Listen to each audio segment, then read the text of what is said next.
Welcome to the newsroom. I am Eric M. Simons. And I'm Matthew J. Farkas. And these are your headlines. A Canadian man has set a new world record for most hot sauce consumed in 3 minutes. Unfortunately, it was Canadian hot sauce. 11 members of an Ohio Amish family were rushed to the hospital after ingesting toxic mushrooms they foraged earlier that day themselves. The family first noticed the effects of the shrooms when their butter churning turned into some sort of weird musical break.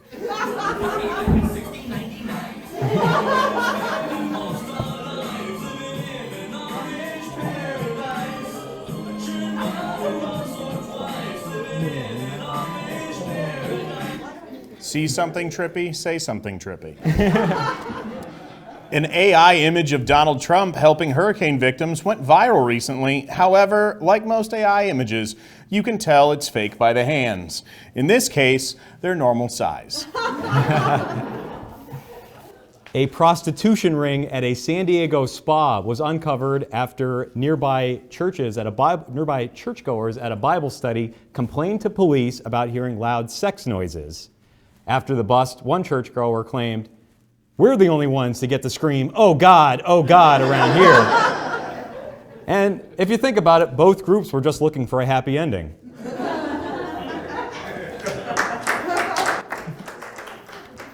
An Ohio man has been charged with child endangerment after being dragged under a car while teaching his 9-year-old to drive. How is this child endangerment? It was a Subaru. That kid was in the safest place they'll ever be in their life. Portland Airport Police seized 10 grams of meth from a couple who hid it in a novelty bag that said, "Definitely not full of drugs."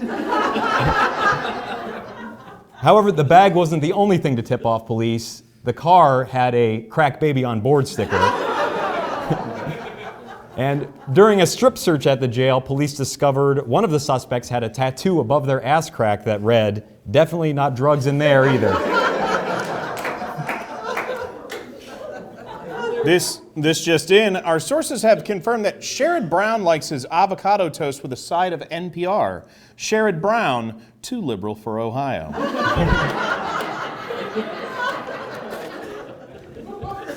Comedian Tony Hinchcliffe did a comedy set at a Trump rally on Sunday, but his pointed jokes at Puerto Ricans and black people failed to stir up much audience laughter. A floating island of garbage in the middle of the ocean right now. Yeah. I think it's called Puerto Rico. Okay, all right. Fun, we carved watermelons together. It was awesome. You guys are, this is a groany little morning crowd, huh? Attendees claimed that Tony's comments missed the mark, but he's not the only one to miss the mark at a Trump rally. A new approach to addiction treatment has been gaining some attention. Doctors have found that giving patients gift cards in return for negative drug tests had a positive effect with meth addicts. Guys, I think my grandma's a meth addict.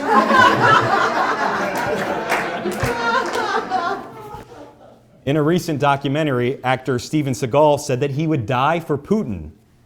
However, this was actually a misquote. What he really said was, he would die for Putin.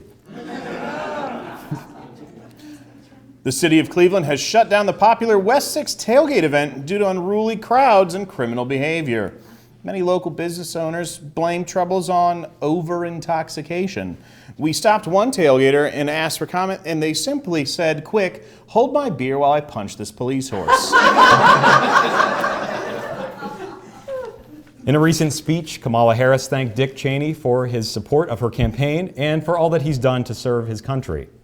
The two seem to have a deep Veep-to-Veep bond formed over the mutual love of bombing the Middle East and their shared hope that Joe Biden will die soon. A group of American hostages recently freed from Russian captivity have returned home to the IRS imposing fees from the time they spent in captivity.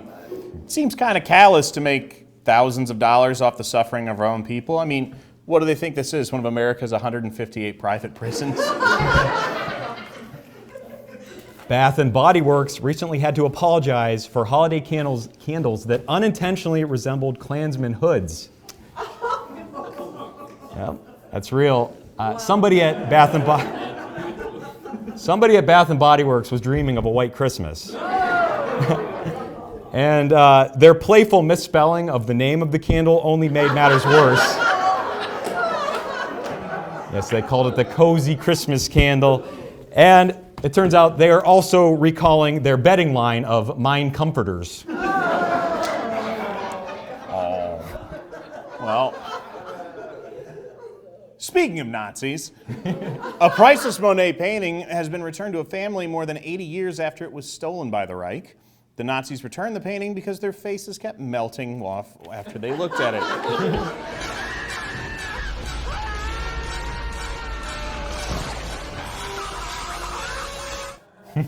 He really could paint.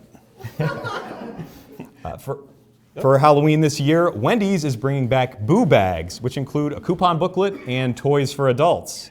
These toys for adults have many kids asking their mommy why her bag is vibrating. Speaking of fast food, an E. coli outbreak linked to McDonald's has led to at least 49 illnesses across 10 states. Coincidence? That's right. Donald Trump worked to shift at McDonald's recently as a political stunt. Also, President Biden stopped by the drive-thru and was reportedly furious when Trump told him the ice cream machine wasn't working. And that very McDonald's that hosted Trump has now been bombarded with one-star reviews on Yelp. And I'm sure this will severely damage the sales for McDonald's because we all know everyone checks the Yelp reviews before going there. A UK court has ruled that mocking a man for being bald can now be considered sexual harassment. Meanwhile, mocking a woman for being bald will get you bitch slapped by Will Smith. And these have been your headlines. Thank you.